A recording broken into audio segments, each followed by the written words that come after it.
This is Southern Cross News with Joe Palmer. Good evening, everyone. We begin tonight with the growing divide between Tasmanian State League clubs and AFL Tasmania, with the competition's future still up in the air. Our sports reporter Tom Cooper joins us now for more. Good evening, Tom. Some interesting developments today. Good evening, Joe. There certainly were. AFL Tas CEO Tricia Squires fronted the cameras for the first time in a while, taking aim at the media for our report last week about strong speculation that the TSL could fold by the end of the year. While frustrated club presidents have confirmed they'll be meeting later this week in an attempt to take back control of their club's futures. And it's a meeting AFL Tasmania won't be getting an invite to.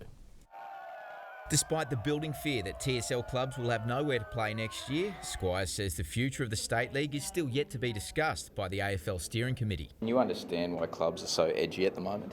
Oh, absolutely, and I want to keep communicating with the TSL clubs, and it's really difficult when things do come out that don't have a lot of truth to it. So there was no truth in the fact that the TSL being scrapped is being considered an option by the Steering Committee? What is being considered by the Steering Committee is every option, and I'm not too sure where the rumours are coming from. In an email obtained by Southern Cross News today, Squires tells the 7 club presidents that many viable and carefully considered options are on the table. And after AFL CEO Gillon McLachlan recently broke his commitment to revisit the state for an announcement on talent pathways, June 30 will now be the final date for all announcements. The response prompting clubs to call a meeting of their own in an attempt to become more involved in the decision-making process. Are you aware that the club presidents have arranged their own meeting for this week because they don't think they are getting enough clarity from AFL Tasmania? No, I wasn't aware that the TSL presidents are meeting without AFL Tasmania. But Squires has assured she'll take the suggestions straight to the Steering Committee, who are set to meet later this week with focus squarely on the TSL. This is something that we want to do properly, and so we're going to go through all the options, and when we do have the decision, you all will be the first people to know. Tom Cooper, Southern Cross News. The Hobart man responsible for a 14-hour siege in Moona 2 years ago could be eligible for parole as early as next year. Paul Hutchinson was sentenced today after pleading guilty to a raft of charges relating to the dangerous standoff in 2016. These were the frightening scenes in Moona 2 years ago.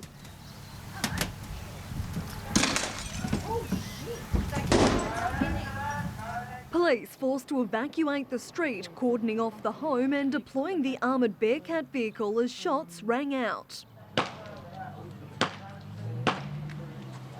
Today, the man responsible for the 14-hour siege was sentenced to 4.5 years jail. 48-year-old Paul Hutchinson pleading guilty to the charges of aggravated assault and recklessly discharging a firearm. During sentencing, Justice Alan Blow told the court the incident put lives at risk. 2 of the shots fired hitting the armoured vehicle driven by officers. The court hearing Mr Hutchinson, a disability pensioner, was intoxicated during the incident on cannabis, morphine and alcohol, developing a narcotic dependency due to the chronic pain he suffered from a leg injury, causing him difficulty in coping with life. A fight with his housemate sparked the dangerous standoff, ending in Mr Hutchinson's surrender at 7 o'clock the next morning. Mr Murchison's 4.5-year sentence was backdated to his arrest in November 2016. He'll be eligible for parole after serving half of that, with a release date as early as February next year. Justice Blow also ordered his morphine dependency needs to be gradually withdrawn. Jacqueline Robson, Southern Cross News. The man found guilty of murdering his friend during a camping trip in the Central Highlands won't be sentenced until a formal psychiatric report is conducted. Russell Nowaczynski pleaded not guilty to the fatal bashing near Interlaken in June 2016, claiming he was acting in self-defence. He was found guilty by a jury in February this year for the death of his friend Donald Crowe. Today, the Supreme Court ordered the trial transcript, a copy of video footage and the police interview be part of the psychiatric report. The case was adjourned for May 17. A property in the Derwent Valley has been completely destroyed by a fire that tore through yesterday morning. Today, investigations are sparking a stern warning from the Tasmania Fire Service. This fireplace is the only item standing after a ferocious fire tore through the Derwent Valley family home. Firefighters from New Norfolk and Bushy Park spent an hour tackling the blaze, with the property itself proving a challenge. Upon arrival, we had the house was fully involved, a lot of smoke, a lot of flames, and the narrow driveway to the property prevented multiple vehicles entering, so we had to do a single vehicle entry and go from there. Today, crews dug through the smouldering remains of cars, tyres and the items believed to have caused the accidental fire. Despite the amount of combustible items in the property, firefighters were able to stop the blaze from spreading. Investigators have determined the cause of the fire to be a mattress placed too close to this wood heater. This comes as a warning as the weather gets colder. This time of year, people need to be aware of keeping items 2 metres from the heater and making sure that the doors of wood heaters are shut. The damage is estimated to be $400,000. Ruby Kamain, Southern Cross News. A Tasmanian maritime defence company is reaping the benefits from a recent trade mission to the United States. A number of businesses were supported by the state government to join a defence expo in Washington. Pivot Maritime International is expecting to secure contracts with the US Navy worth several $1 million. We took over their product that they've never seen before, and the US have been having a few issues with some of their ships, and this whole idea of keeping people in peak performance is what we solve in the simulator. We were 1/3 of the entire Australian Defence Force stand, if I can put it that way, and so we well and truly made our presence felt. The Minister also extended invitations for key defence industry officials to visit Tasmania. The trip cost $125,000. Tasmania Police is fed up with motorcyclists not obeying road rules. Over the past week, police caught 32 riders breaking the rules on the state's roads. It's following an alarming 5 motorcycle-related fatalities in Tasmania this year alone. You have to be aware of your surroundings and take control of your own safety. If someone does the wrong thing in a car, they're going to come off quite lightly compared to a motorcycle where it's your body on the line. Police are urging riders to drive safely, particularly as approaching winter weather creates dangerous road conditions. In true Targa Tasmania fashion, a field of 285 cars have paraded through Launceston before hitting the gas to Georgetown for day one of the 27th annual event. Many locals lined the streets to catch a glimpse of the rally cars, the event's reigning champion currently in the lead. Taking off for Tasmania's greatest 6-day tarmac rally.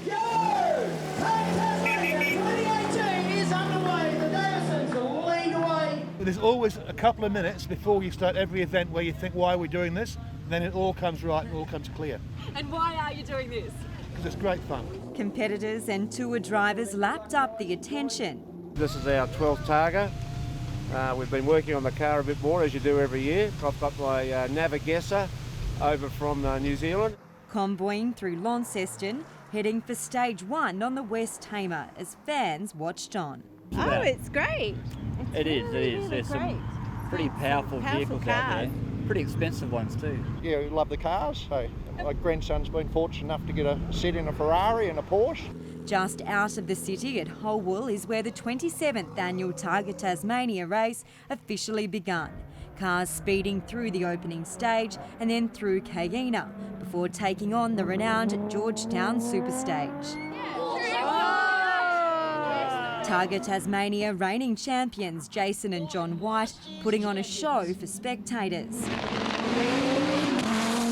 and making a perfect start to their title defence. It was great. It was probably the most fun that I've had around Georgetown. The duo finished day one 5 seconds in front of Tasmanian-born Paul Stockwell and navigator Aaron Kelly. But Matt Close and Cameron Reeves are only 7 seconds behind the lead. Being dry, I think it's going to be extra tight, but we'll have to. We won't be able to drive the whole event like we did around Georgetown, just then, because you can see the wear on the tyres from that already. Competitors have now returned to Launceston for the night. They'll tackle 6 stages tomorrow between High Plains and Mount Roland before finishing the day back at the Country Club. Monica Dadson at Southern Cross News. Hobart CBD descended into traffic chaos this evening due to the closure of Campbell Street for roadworks. Vehicles were banked up at the Argyle Street car park for hours, with motorists gridlocked from 2 p.m. Police were called in to manage the situation as the peak hour traffic also clogged Liverpool Street. Hobart City Council will now enforce changes banning vehicles from turning left into Liverpool Street from Argyle Street. Campbell Street will remain closed for the next 2 weeks. An archaeological dig is helping Tasmanians learn more about our convict past. Around 30 people are taking part in the excavation work near Kerry Lodge Bridge outside Launceston. The dig also inspiring the next generation. It's a site that's nowadays home to livestock, but volunteers are this week digging up the paddock's past, finding what lies beneath. Pretty sparse information available in the historic record, and by excavating it we can actually prove that date that it was here and what was here. It's believed the site, just off the Old Midland Highway, was a convict probation station between 1834 and 1847. It's understood convicts who lived here constructed the Kerry Lodge Bridge and the original highway. We're now proving we're getting into those 1830s layers, and we're proving that that is the case. So we're trying to get more information to show the extent of it, the whole life of it. This dug-up fireplace is thought to be from inside the station's overseer's cottage. Many artefacts have also been found, including china fragments, old Dutch gin and beer bottles and gunflint. It's the 1830s, and it's definitely British military issue, and that's the commandant who's, in charge of all the convicts who are building Tasmania's first highway. The University of Tasmania encouraging children to take part in the dig during a kids' session this Thursday. Kids now have to learn about Australian history, and we really believe that the most fun way to learn about Australian history is through archaeology. Public on-site tours will also be held this weekend. After that, everything gets put back, filled up, except for the artefacts. They all go to the Queen Victoria Museum and Art Gallery so that they can be preserved. Monica Dadson at Southern Cross News. Tasmanians now have a new way of accessing legal advice with the launch of an online chat service. Legal Talk allows people to speak directly to legal aid lawyers for free. The service is available on the Legal Aid Commission Tasmania website as an alternative to calling or face-to-face advice. It's yet another way of getting legal information.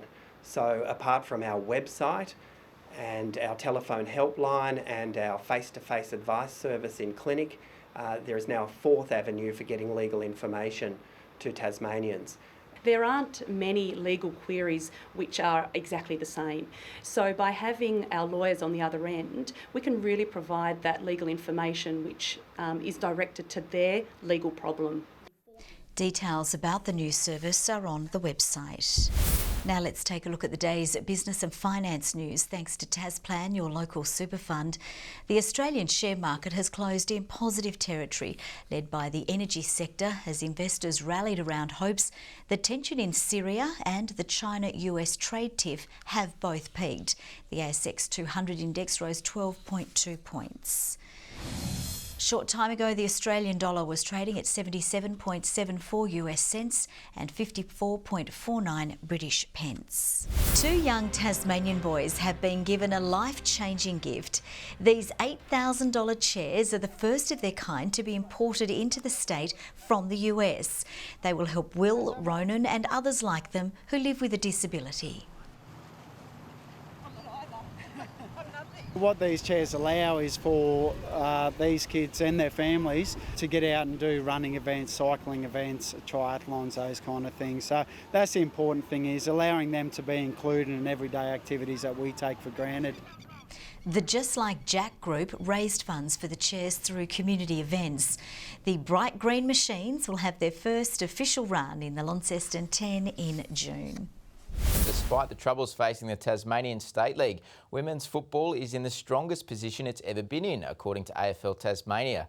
But with the TSLW season officially launched today, there's still a lot of work that needs to be done to keep it sustainable.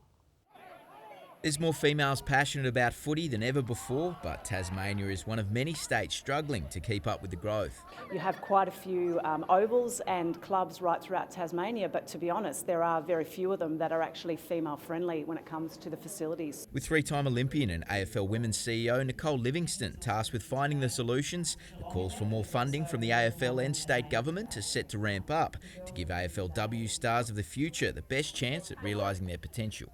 Extraordinary growth in women's football, and Tasmania there was extraordinary growth as well. For this 2018 season, there's 86 community teams that are female teams. Emma Humphreys was one of 5 Tasmanians represented in last year's AFLW competition, and the former Burnie product owes much of her success to the TSLW competition.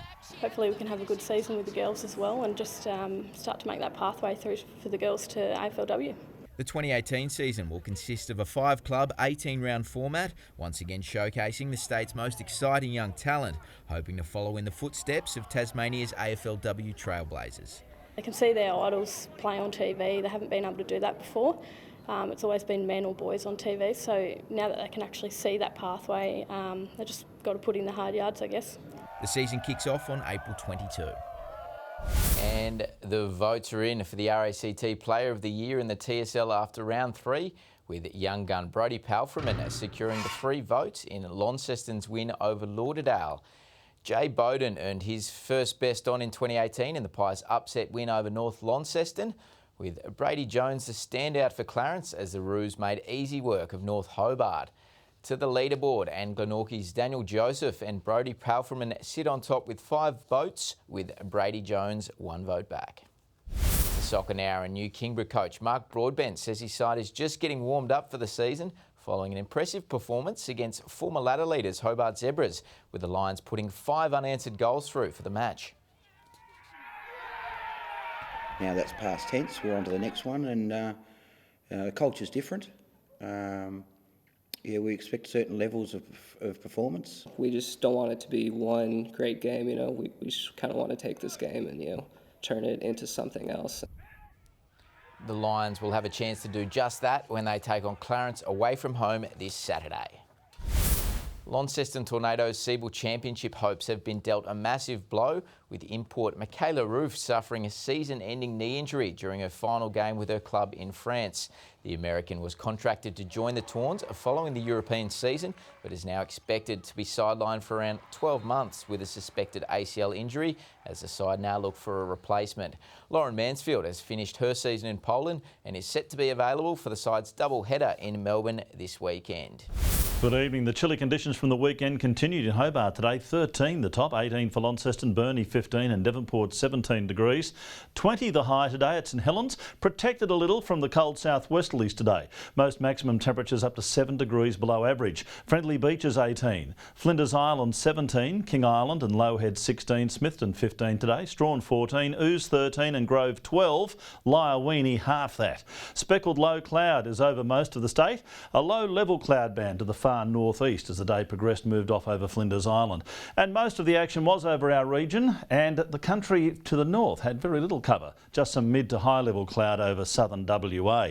Tomorrow a high moves over Adelaide, extending a ridge over most of southeast Australia. A weak trough lies over central Queensland, another over Western Australia. Winds from the dreaded southwest again at 15 to 25 knots, reaching 30 knots over the north, 35 knots over the southwest and stronger over the southeast. Swells up to 6 and 7 metres. Gale warning from St Helens Point to Sandy Cape is on, a strong wind warning for remaining coastal waters and a small craft wind alert inland. A minor flood warning current for the Huon, a warning to sheep graziers for most districts. So heading in tomorrow, let's have a look. Early shower clearing from Hobart, 15 the top, 16 for Adventure Bay and just 10 for Tarraleah with a shower or 2. Launceston cloud clearing, 17 the top, 17 also for Devonport and partly cloudy, mostly sunny for Bridport. For Burnie tomorrow, partly cloudy and 17, 14 the high for Strawn with a shower in the west, Marrawar 15 degrees. St Helens tomorrow, mostly sunny, 17. Whitemark the same and Swansea 16 degrees. On Wednesday a possible shower over the west, but fine and sunny weather for most of the state. Temperatures sneaking up a bit on Thursday as fine sunny weather prevails, and on Friday maxima pushing past the 20 degree barrier and well past 20 for Perth tomorrow, 25 in fact, partly cloudy in Adelaide and Melbourne, a shower clearing from Sydney, fine and sunny and 31 in Brisbane. Mostly clear at the moment. Hobart currently 9 degrees, 11 degrees in Launceston, Devonport clear and 10. Looks like the worst of the weather is behind us, Joe. Conditions gradually improving during the week, which is great news for all the drivers out and the navigators in Targa. We wish them well. We certainly do. Hope they're safe. Well, that's all from the news team for now. Thanks so much for your company. We'll see you a bit later with updates. Bye-bye.